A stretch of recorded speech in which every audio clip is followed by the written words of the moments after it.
কাশ্মীরে নিহত বিতান অধিকারীর বাড়িতে শুভেন্দু, বদলা চাই, 26-এর বদলে 260টা মুন্ডু চাই।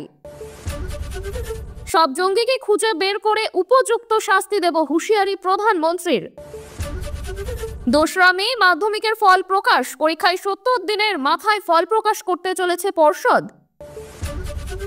পেহেলগাঁয়ে চলছে গুলি, চিৎকার, কিশোরকে পিঠে বয়ে প্রাণ বাঁচালেন কাশ্মীরি তরুণ।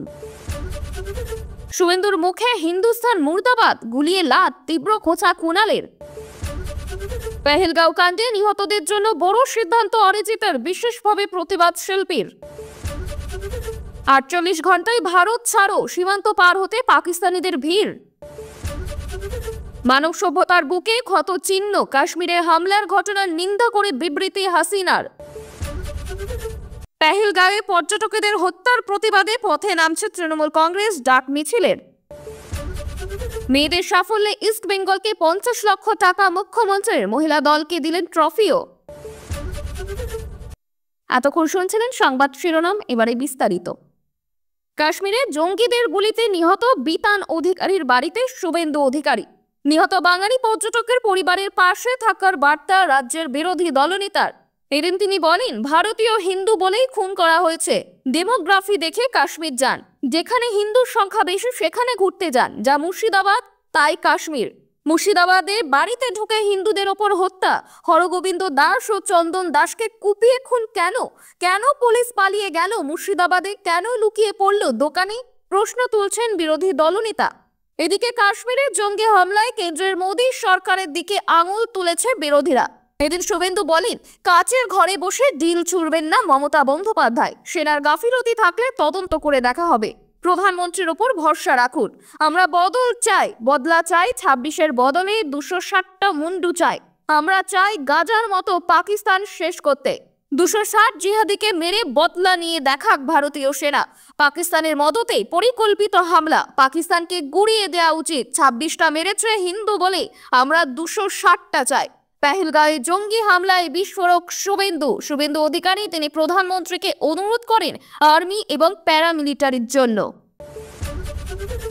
যারা হামলা করছে তাদের কল্পনার থেকেও বড় শাস্তি দেব, জঙ্গি হামলায় হুঁশিয়ারি প্রধানমন্ত্রীর। মধুবনীতে একটি সরকারি অনুষ্ঠানে গিয়েছিলেন প্রধানমন্ত্রী। সেখানেই তিনি বলেন যে সন্ত্রাসবাদীরা আমাদের দেশের আত্মাকে আক্রমণ করেছে। সন্ত্রাসের সামনে ভারত মাথা নত করবে না। হামলা কেবল নিরীহ পর্যটকদের উপরেই করা হয়নি। দেশের শত্রুরা ভারতের আত্মার উপর হামলা করে দুঃসাহস দেখিয়েছে। সব জঙ্গিকে খুঁজে বের করে উপযুক্ত শাস্তি দেওয়া হবে। পেহেলগাঁয়ে জঙ্গি হামলার ঘটনা নিয়ে এবার বুক খুললেন প্রধানমন্ত্রী নরেন্দ্র মোদী। এদিন বিহারের মধুবনীতে একটি সরকারি অনুষ্ঠানে গিয়েছিলেন প্রধানমন্ত্রী। সেখানে তার সঙ্গে উপস্থিত ছিলেন বিহারের মুখ্যমন্ত্রী নীতিশ কুমার এবং কেন্দ্রীয় মন্ত্রী চিরাগ পাসওয়ান। বক্তব্যের শুরুতে পেহেলগাঁওয়ে জঙ্গি হামলায় নিহতদের প্রতি শ্রদ্ধা জানাতে নীরবতা পালন করেন প্রধানমন্ত্রী। হাত জোর করে নীরবতা পালন করতে দেখা যায় প্রধানমন্ত্রীকে। দিল্লিতে থাকা পাকিস্তানি দূতাবাস বন্ধের সিদ্ধান্ত নেওয়া হয়েছে। পাকিস্তানি রাষ্ট্রদূত এবং কূটনৈতিক কর্মীদের 48 ঘন্টার মধ্যে ভারত ছাড়ার নির্দেশ দেওয়া হয়েছে। পাকিস্তানি নাগরিকদের ভিসা বাতিল করা হয়েছে। 7 দিনের মধ্যে সব পাকিস্তানি নাগরিককে ভারত ছাড়ার নির্দেশ দেওয়া হয়েছে। আটারি ওয়াঘা সীমান্ত সাময়িকভাবে বন্ধ করা হয়েছে। ভারত ও পাকিস্তানের মধ্যে একমাত্র স্থায়ী সড়ক যোগাযোগ ব্যবস্থা আটারি চেকপোস্টটি পরিবর্তিত নির্দেশ না দেওয়া পর্যন্ত সিল করে দেওয়া হয়েছে। প্রিয় দর্শক, আপনি কোন জেলা থেকে আমাদের ভিডিওটি দেখছেন কমেন্ট করে জানাবেন। আজকের ভিডিওতে 300 লাইক ও 100 সাবস্ক্রাইবার টার্গেট করছি। যদি এখনো সাবস্ক্রাইব না করে থাকেন দয়া করে এক্ষুনি সাবস্ক্রাইব করে নিন এবং নিয়মিত আপডেট পেতে আমাদের চ্যানেলটি ফলো করুন। ফিরে আসছি পরবর্তী খবরে। 30শে এপ্রিলের পরিবর্তে 2রা মে ফল প্রকাশ মাধ্যমিকের। ওই দিনই ওয়েবসাইটে ছাত্রছাত্রীরা জানতে পারবেন নিজেদের রেজাল্ট। পরীক্ষার 70 দিনের মাথায় ফল প্রকাশ করতে চলেছে পর্ষদ। বুধবার জানা গিয়েছিল মাধ্যমিকের ফল প্রকাশ হতে চলেছে 30শে এপ্রিল। পর্ষদের তরফে তারিখ ঘোষণা না হলেও জল্পনা ছিল এমনটাই, কিন্তু সেই সঙ্গে আশঙ্কা ঘনিয়েছিল শিক্ষকদের আন্দোলনের কারণে ফল প্রকাশ পিছিয়ে যাওয়ার। আজ বৃহস্পতিবার জানা গেল 30শে এপ্রিল নয়, ফল প্রকাশিত হচ্ছে 2রা মে। গত বছর ওই দিনই ফল প্রকাশ হয়েছিল। রাজ্য জুড়ে 2016 এসএসসির প্যানেল বাতিল নিয়ে আন্দোলনে চাকরিহারারা। যোগ্য ও অযোগ্যদের তালিকা প্রকাশেরও দাবিতে গত সোমবার থেকে এসএসসির সামনে লাগাতার অবস্থানে বসেছেন মুখ্যমন্ত্রী ও শিক্ষামন্ত্রী। তাদের স্কুলে ফিরে যেতে বললেও যোগ্য ও অযোগ্যদের তালিকা প্রকাশ না হওয়া পর্যন্ত আন্দোলন চালিয়ে যাওয়ার হুঁশিয়ারি দিয়েছেন। এমন পরিস্থিতিতে ঠিক সময়ে মাধ্যমিকের ফল প্রকাশ হবে কিনা তা নিয়ে সংশয় তৈরি হয়েছিল। তার মাঝে গুঞ্জন শুরু হয়েছিল 30শে এপ্রিল ফল প্রকাশ নিয়ে। শিক্ষামন্ত্রীও জানিয়েছিলেন নির্ধারিত সময়েই প্রকাশিত হবে মাধ্যমিকের ফল। এই আবহে মাধ্যমিকের ফল প্রকাশের তারিখ ঘোষণা হলো পর্ষদের তরফে। চলছে গুলি, পর্যটকদের আত্মচিৎকার ভারী হয়ে উঠেছে পেহেলগাঁওয়ের বৈশরণ উপত্যকার বাতাস। নাম ও পরিচয় জেনে গুলি করে হত্যা করেছে জঙ্গিরা। সেই দৃশ্য দেখে উপস্থিত বাকি পর্যটকেরা যেদিকে পেরেছেন ছুটেছেন, কেউ প্রাণে বাঁচলেও আহত অবস্থায় ছটফট করেছেন। এই অবস্থায় নিজেদের প্রাণ তুচ্ছ করে পর্যটকদের দিকে সাহায্যের হাত বাড়িয়ে দিয়েছেন স্থানীয় কাশ্মীরিরা। হিংসা, হানাহানি, রক্তের মধ্যেও জয়ী হয়েছেন মানবতা। তেমনই এক মন ভালো করা ভিডিও ছড়িয়ে পড়েছে সমাজ মাধ্যমে। সেই ভিডিও দেখা গিয়েছে এক আহত কিশোরকে কাঁধে করে পাহাড়ি পথে ছুটে চলেছেন এক কাশ্মীরি তরুণ।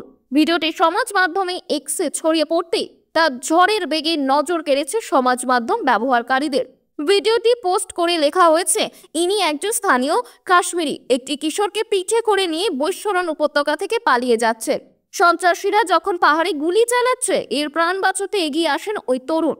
ভিডিওয় দেখা গিয়েছে পরনে সাদা গেঞ্জি, কোমরে জ্যাকেট বেঁধে এক কিশোরকে কাঁধে তুলে নিয়ে উপত্যকার পাশে পাহাড়ি পথ ধরে ছুটে চলেছেন। তার গলা জড়িয়ে থাকা কিশোরের চেহারা দেখে মনে হচ্ছে সে আহত ও আতঙ্কিত, যেন কিশোরকে নিরাপদে পৌঁছে দেয়ায় পণ করেছিলেন ওই তরুণ। ভিডিওটি দেখে কাশ্মীরি তরুণের প্রশংসায় ভরে উঠেছে সমাজ মাধ্যম। একাধিক অ্যাকাউন্ট থেকে পোস্ট করা হয়েছে ভিডিওটি। একজন লিখেছেন, আমরা আমাদের অতিথিদের জন্য আছি, যাই ঘটে যাক না কেন আমরা তাদের সঙ্গে সব সময় থাকব। পেহেলগামে জঙ্গি হামলা, বেছে বেছে হিন্দুদের ওপর গুলি করায় ক্ষোভে ফুঁসছে দেশ। এই পরিস্থিতিতেও ভোটের রাজনীতি করছে বিজেপি, অভিযোগ বিরোধীদের। বৃহস্পতিবার বিধানসভার গেটে পাকিস্তানের বিরুদ্ধে স্লোগান তোলেন শুভেন্দু। পাকিস্তানের পতাকা পোড়ানো হয় আর এরপরই স্লোগান দিতে গিয়ে ঘেটে ফেলেন বিরোধী দলনেতা। পাকিস্তান মুর্দাবাদের বদলে আচমকা হিন্দুস্তান মুর্দাবাদ বলে বসেন তিনি। সেই সময় ভিডিও সোশ্যাল মিডিয়ায় পোস্ট করেন কুণাল ঘোষ। ক্যাপশনে কটাক্ষ করে লেখেন, এই সেরেছে গুলিয়ে লাট। অতি জোশ দেখাতে গিয়ে সেম সাইড করে ফেলেন রাজ্যের বিরোধী দলনেতা শুভেন্দু অধিকারী। বিধানসভার গেটে পাকিস্তানি বিরোধী দল স্লোগান তুলতে গিয়ে হিন্দুস্তান মুর্দাবাদ বলছেন তিনি। সোশ্যাল মিডিয়ায় সেই ভিডিও পোস্ট করে তীব্র খোঁচা কুণাল ঘোষের, লেখেন এই সরেছে গুলিয়ে লাট। পরে সামাল নিয়ে শুভেন্দু বলছেন, গাজার মতো পাকিস্তানকে ধূলিসাৎ করতে হবে। শুধু তাই নয়, মোদির উপর ভরসা রাখার কথা বলেই বিরোধী দলনেতা বলেন, ভরসা রাখুন, 26-এর বদলে 260টা বুন্ডু চাই। তার প্রতিবাদের ভাষা ভিন্ন, কথা বলেই প্রতিবাদ করতে হবে এমন মনে করেন না অরিজিৎ সিং। কলকাতার আর্চিকর কাণ্ডের সময় গান বেঁধেছিলেন তিনি। বিভিন্ন আন্দোলনকারী তার গান খুঁজে পেয়েছিলেন প্রতিবাদের ভাষা। এইবারও পেহেলগাঁও কাণ্ড নিয়ে প্রথম থেকে চুপ, তিনি কোনো মন্তব্য করেননি। অনুরাগীরা অপেক্ষা করছিলেন এমন ভয়াবহ ঘটনা নিয়ে কি প্রতিক্রিয়া দেবেন অরিজিৎ। অবশেষে প্রতিবাদ জানালেন শিল্পী। অরিজিৎ সিং এর অনুষ্ঠান মানে অনুরাগীদের উত্তেজনা। আগামী 27শে এপ্রিল এমনই এক অনুষ্ঠান ছিল চেন্নাই শহরে, কিন্তু সেই অনুষ্ঠান বাতিল করার সিদ্ধান্ত নিয়েছেন অরিজিৎ। পেহেলগাঁও কাণ্ডে নিহতদের প্রতি শ্রদ্ধা জানাতেই এই অনুষ্ঠান না করার সিদ্ধান্ত তার। অনুষ্ঠানের আয়োজকদের তরফ থেকে অনুষ্ঠান বাতিলের ঘোষণা করা হয়েছে। আয়োজকদের বিবৃতিতে বলা হয়েছে, একটি গুরুত্বপূর্ণ ঘোষণা। সম্প্রতি ঘটে যাওয়া এই দুর্ভাগ্যজনক ঘটনার জেরে আয়োজক ও শিল্পী যৌথভাবে অনুষ্ঠান বাতিল করার সিদ্ধান্ত নিয়েছে। আগামী 27শে এপ্রিল অর্থাৎ রবিবার চেন্নাই এই অনুষ্ঠান হওয়ার কথা ছিল।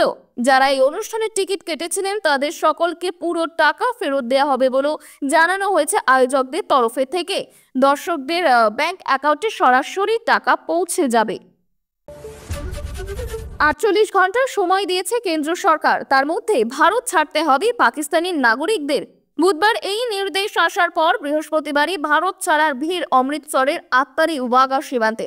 মঙ্গলবার পেহেলগামে জঙ্গি হামলায় প্রাণ কেড়েছে 26 জনের। তারই প্রেক্ষিতে বুধবার প্রধানমন্ত্রী নরেন্দ্র মোদীর নেতৃত্বে এক গুরুত্বপূর্ণ বৈঠক বসেছিল নিরাপত্তা সংক্রান্ত মন্ত্রিসভা কমিটির। সে বৈঠকের শেষে বিদেশ সচিব বিক্রম মিশ্রি জানিয়েছিলেন, আত্মারি চেকপোস্ট বন্ধ, যারা বৈধভাবে ঢুকেছেন 1 মের আগে সেখান দিয়ে ফিরতে পারবেন। একই সঙ্গে বলা হয়েছিল, বিশেষ ভিসায় ভারতে আসা পাকিস্তানিদের 48 ঘন্টার মধ্যে ভারত ছাড়তে হবে। আগের সব ভিসা বাতিল। পাহেলগামে জঙ্গি হামলায় সীমান্ত পারে সন্ত্রাসের যোগ উঠে আসে। এরপরই পাকিস্তানকে বুঝিয়ে দেওয়া হয়েছে কূটনৈতিক স্ট্রাইক কাকে বলে। ভারতের হুঙ্কারের পরেই পাকিস্তানও সমঝে চলছে, আর ভারতে ভিসা নিয়ে আসা পাকিস্তানিরাও আরো ঘাবড়ে গিয়েছেন। তবে ভারতের মাটিতে দাঁড়িয়ে পাকিস্তানের মুখে সৌভ্রাতৃত্বের কথা শোনা গিয়েছে। পেহেলগামে যারা হয়েছে তা কখনোই মেনে নেওয়া যায় না, বলছেন করাচির ওই পরিবারের লোকজন। মনসুর নামে আরেক পাকিস্তানিকেও দেখা গিয়েছে অমৃতসরের আইসিপিতে। তিনিও 90 দিনের ভিসা নিয়ে 15 এপ্রিল ভারতে এসেছেন, তবে ফিরতে হচ্ছে আজই। অন্যদিকে যত দ্রুত সম্ভব ভারতীয়দের পাকিস্তান ছাড়ার নির্দেশ দেওয়া হচ্ছে দিল্লির তরফে। জম্মু কাশ্মীরের পেহেলগামে জঙ্গি হামলায় 26 পর্যটকের মৃত্যু হয়েছে। নারকীয় এই ঘটনার নিন্দায় সরব হয়েছে গোটা দেশ থেকে বিশ্ব। আমেরিকা থেকে শুরু করে রাশিয়া, ইসরায়েল, ইতালি সব দেশের রাষ্ট্রনেতারা ভারতের পাশে দাঁড়িয়েছেন। এই ইস্যুতে মুখ খুলেছেন বাংলাদেশের সাবেক প্রধানমন্ত্রী শেখ হাসিনাও। দেশ ছাড়ার পর তিনি বর্তমানে ভারতেই রয়েছেন। পেহেলগামের ঘটনাকে তিনি মানব সভ্যতার বুকে ক্ষত চিহ্ন হিসেবে ব্যাখ্যা করেছেন। হাসিনা নিহতদের স্মরণে গভীর শোক ও দুঃখ প্রকাশ করে আহতদের দ্রুত আরোগ্য কামনা করেছেন। তার বক্তব্য, বাংলাদেশ আওয়ামী লীগ মানুষের সঙ্গে মানুষের সম্পর্কের গড়ে তোলার মাধ্যমে মানবিক সমাজ, রাষ্ট্র ও বিশ্ব গড়ে মার্মে বদ্ধপরিকর। আমরা নীতিগতভাবে এই ধরনের জঙ্গি সন্ত্রাসী মোকাবিলা করে বাংলাদেশকে জঙ্গিবাদ মুক্ত রাষ্ট্র গঠনের নেতৃত্ব দিয়ে এসেছে। প্রসঙ্গত, পেহেলগামে হামলার দায় স্বীকার করেছে পাক জঙ্গি গোষ্ঠী লস্কর-ই-তৈবার ছায়া সংগঠন দ্য রেজিস্ট্যান্ট ফ্রন্ট। যদিও পাকিস্তান দাবি করছে তাদের সঙ্গে এই জঙ্গি হামলায় কোনো সংযোগ নেই। বাংলাদেশ আওয়ামী লীগ সভাপতি পেহেলগামের এই জঙ্গি হামলায় তীব্র নিন্দা ও প্রতিবাদ জানিয়ে এক বিবৃতি দিয়ে বলেছেন, কাশ্মীরে যে জঙ্গি সন্ত্রাসী হামলা ঘটেছে তা মানবিক বিশ্ব গড়ে তোলার প্রধানতম অন্তরায় এবং মানব সভ্যতার বুকে ক্ষতচিহ্ন। সন্ত্রাসী গোষ্ঠীর বিরুদ্ধে মানবিক সমাজ গড়ার লড়াইয়ে বাংলাদেশ আওয়ামী লীগ সম্পূর্ণভাবে সক্রিয় সমর্থন বজায় রাখবে। পেহেলগাঁও হত্যাকাণ্ডে গোটা দেশ কেঁপে উঠেছে। পাকিস্তানের মদতপুষ্ট জঙ্গি সংগঠন এই হামলা চালিয়েছে বলেই খবর। পাল্টা জবাব দিতে প্রস্তুত হচ্ছে ভারত বলেই সূত্রের খবর। যদিও একের পর এক প্রাণ গিয়ে এখন গোটা দেশে শোকের ছায়া নেমে এসেছে। এই ঘটনায় রীতিমতো ভারত সরকারের ব্যর্থতা বলেই নানা মহল থেকে অভিযোগ উঠতে শুরু করেছে।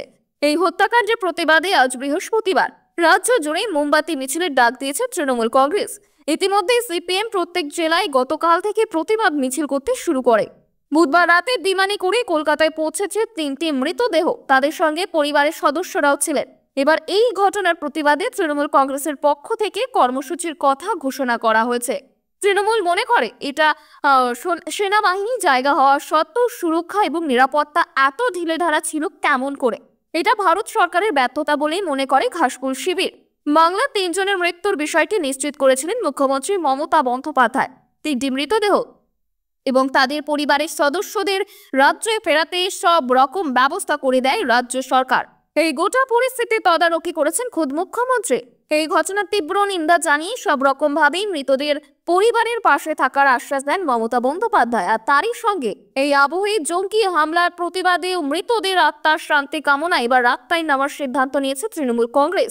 আজ বৃহস্পতিবার রাজ্যের প্রত্যেকটি জেলায় দলের কর্মী সমর্থকেরা রাস্তায় নেমে মৌন মোমবাতি মিছিল করবেন।